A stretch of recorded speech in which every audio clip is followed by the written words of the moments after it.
You are not watching this story. You are in it. At the end of each video, two choices will appear. Your decision determines what happens next. There is no going back. Elena turned from the root's offer. She would not incorporate, would not dissolve, would not lose her boundaries, her form, her specific and limited human existence. She would remain, would watch, would wait, would serve as interface, as surface, as the face turned toward the world while the depths below and the heights above maintained their vigilance through other means. The chamber was not prison. It was function. It was purpose. It was the role she had sought, the maintenance of boundary without the loss of self, the vigilance without the dissolution that the root offered. But it was also limitation, also stasis, also the end of growth, of change, of the possibility of becoming anything other than what she was at the moment of her choice. Time passed differently here, not faster, not slower, without direction, without accumulation, without the progression that made memory possible, that made anticipation meaningful, that made existence into narrative rather than state. Elena experienced moments that did not connect, that existed as islands of awareness in an ocean of suspension, that came and went without pattern, without cause, without the structure that time normally provided. The Vera form was her companion. Not Vera, the root's approximation, its interface, its puppet that wore Vera's appearance and spoke with Vera's voice and maintained the illusion of human presence that Elena's function required. They did not converse. There was nothing to converse about. The chamber did not change. The hollow ones pressed without penetrating. The membrane held without requiring adjustment. The vigilance here was passive, was present, was the simple fact of occupancy rather than the active resistance that the incorporated or the celestial guardians performed.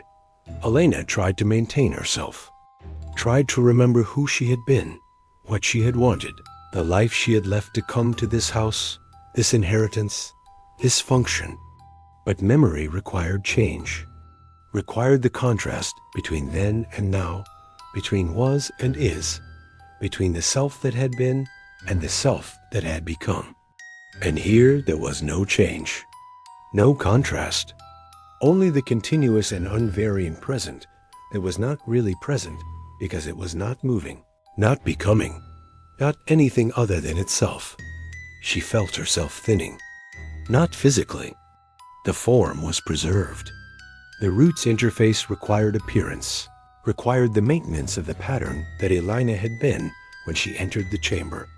But the substance behind the pattern, the consciousness that animated the form, that made it something other than image, other than photograph, other than the carpet of frozen moments that covered the root's true chambers.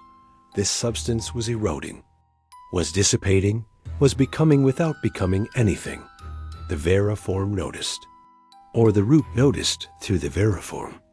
The interface adjusted, adapted, offered modification. Not incorporation, not transformation, enhancement, amplification.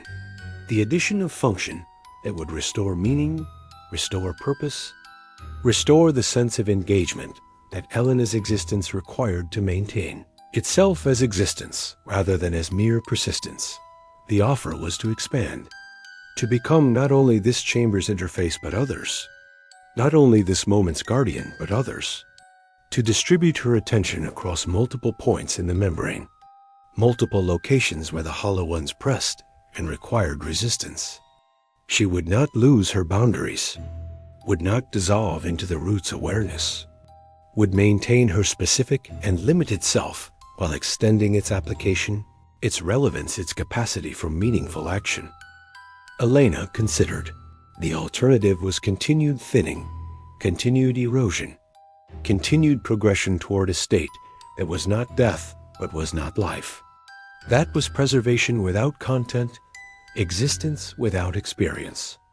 The hollow mask that the Vera form wore and that she would eventually become. Your decision determines what happens next. Accept preservation and become the interface, or refuse again and attack the root with a knife. There is no correct path, only the one you choose. The house remembers, the hollow ones wait.